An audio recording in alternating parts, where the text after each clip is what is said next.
हमारा ब्रह्मांड हमारी सोच से कहीं ज्यादा बड़ा है।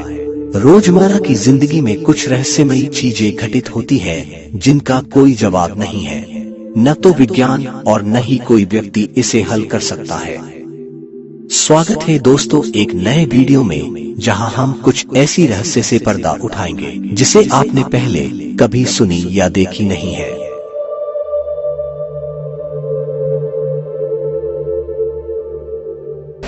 उन्नीस 1907 के दशक में मार्गरेट फूस नाम की एक युवा महिला ने ब्लाइंड रीडिंग नामक कौशल दिखाना शुरू किया, जहां वह किताबों को छू सकती थी और उन्हें खोले बिना पढ़ सकती थी। उसने दावा किया कि यह उसकी मानसिक शक्तियों के कारण हो रहा था। वैज्ञानिकों ने उसका अध्ययन करना शुरू किया, उसकी आंखों पर पट्टी बांध दी और उसे रैंडम किताबें छूने के लिए कहा। उसने खुद को साबित किया। इस मामले का अध्ययन FBI ने भी किया था, जिसे कोई सबूत नहीं मिला कि वह किसी प्रकार की मैजिक ट्रिक कर रही थी।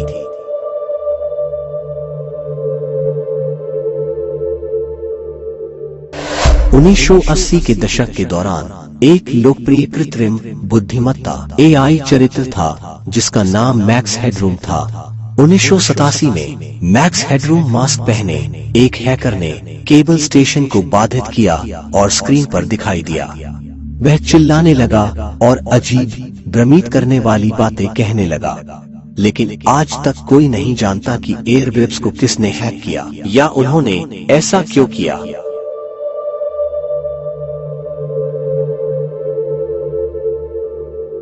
छह वर्षीय सौंदर्य प्रतियोगिता की विजेता राजकुमारी जॉन बेनेट रैमसे की 1996 में बोल्डर कोलोराडो स्थित उनके घर में हत्या कर दी गई थी।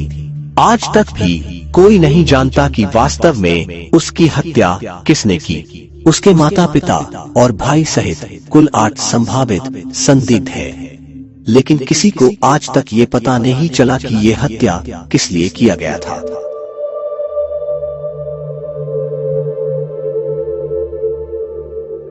12वीं शताब्दी के ऐतिहासिक अभिलेखों के अनुसार इंग्लैंड के सफोल्क में वुलप्रिट नामक गांव में हरी त्वचा वाले 2 बच्चे, एक भाई और बहन दिखाई दिए। वे अजीब कपड़े पहनते थे और ऐसी भाषा बोलते थे जिसे कोई नहीं समझ सकता था। उन्होंने कई महीनों तक केवल फलियां खाई और कुछ भी खाने से इनकार कर दिया। कुछ दिन बाद लड़का बीमार हो गया और मर गया। एक बार जब लड़की बड़ी हो गई तो उसकी त्वचा हरी होना बंद हो गई और उसने अंग्रेजी बोलना सीख लिया। उसने बताया कि वे अन्य हरी चमड़ी वाले लोगों के साथ सेंट मार्टिन लैंड नामक स्थान से आए थे, जो एक भूमिगत स्थान था जहां आकाश में हमेशा धुंधलका रहता था। वहां एक नदी थी और पानी के पार चमकती हुई एक चमकदार भूमि थी। भाई बहनों ने कहा कि वे एक रहस्यमय गुफा में चढ़ गए और दूसरी तरफ चकाचौंध करने वाली धूप थी। वे किसी तरह इंग्लैंड में आ गए थे। आधुनिक समय के इतिहासकारों का मानना है कि ये बच्चे वास्तव में फ्लैमिश अप्रवासी थे, जबकि अन्य का मानना है कि वे किसी अन्य ग्रह से आए एलियंस या किसी अन्य आयाम के प्राणी रहे होंगे।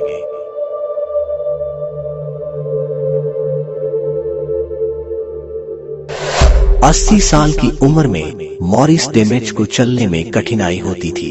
वह अपने एक छोटे दोस्त के साथ कोलोराडो के जंगल में गया, जिसने पुखराज रत्न की खोज में उसकी मदद की। मॉरिस के दोस्त ने उसे केवल 15 मिनट के लिए अकेला छोड़ दिया और मात्र 150 गज की दूरी पर चला गया। जब वह वापस आया तो बूढ़ा व्यक्ति जा चुका था। उसके बाद से उसे कोई नहीं ढूंढ पाया। मॉरिस डेमेज का ऐसे गायब होना आज भी एक रहस्य बन के हमारे सामने रह गया है।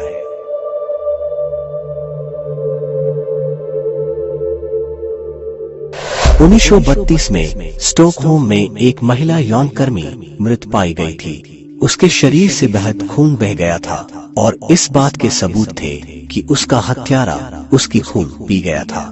हत्यारा कभी नहीं मिला और उसे द एथलेस वैम्पायर के नाम से जाना जाने लगा। आज भी कई लोग उसके नाम से डरते हैं।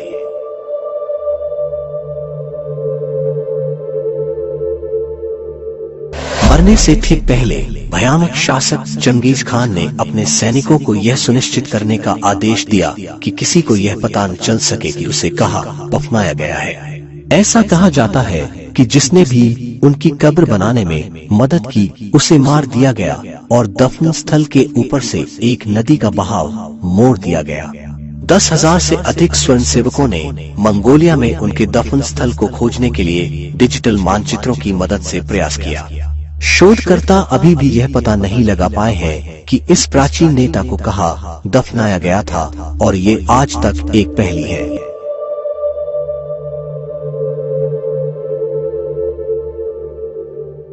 चौदहसौ के दशक में एक खूबसूरत किताब की खोज की गई थी। इसमें उन पौधों के चित्र हैं जो अस्तित्व में नहीं है और यह एक अज्ञात भाषा में लिखा गया है। कुछ लोगों का मानना है कि वॉयनेज पांडुलिपि कोड में है, लेकिन कोई भी इसका पता नहीं लगा पाया है।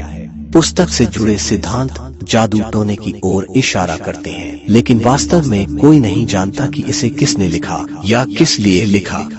ऐसी अनोखी रहस्यमय कुछ किताबों के बारे में जानने को आप डिस्क्रिप्शन में दिए गए वीडियो लिंक से हमारा वीडियो देख सकते हैं।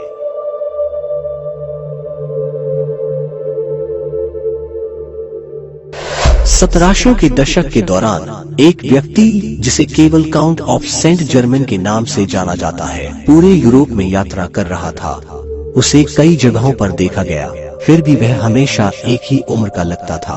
कोई नहीं जानता था कि वह कहां से आया है, लेकिन वह कई भाषाएं बोल सकता था और लगभग हर चीज में प्रतिभाशाली था। वह एक एल्केमिस्ट भी था, उन लोगों में से एक जो अमरता के रहस्य का अध्ययन कर रहे थे। कागजों पर उनकी मृत्यु सन 1785 में हुई थी। हालांकि उसके बाद भी जीवित रहने के रिकॉर्ड है। अभी भी वह उतने ही युवा दिखते हैं जितने वर्षों पहले थे। कुछ लोगों का मानना है कि उसने वास्तव में अमर होने का रहस्य पता लगा लिया है।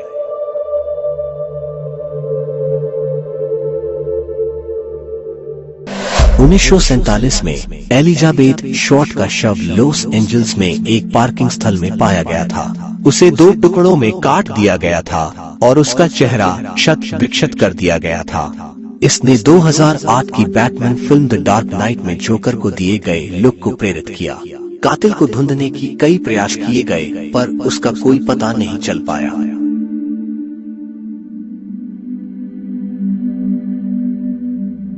चलिए दोस्तों, इसके साथ हम आपसे विदा लेते हैं। जल्द ही आपसे मुलाकात होगी ऐसी और एक रहस्य भरी वीडियो के साथ।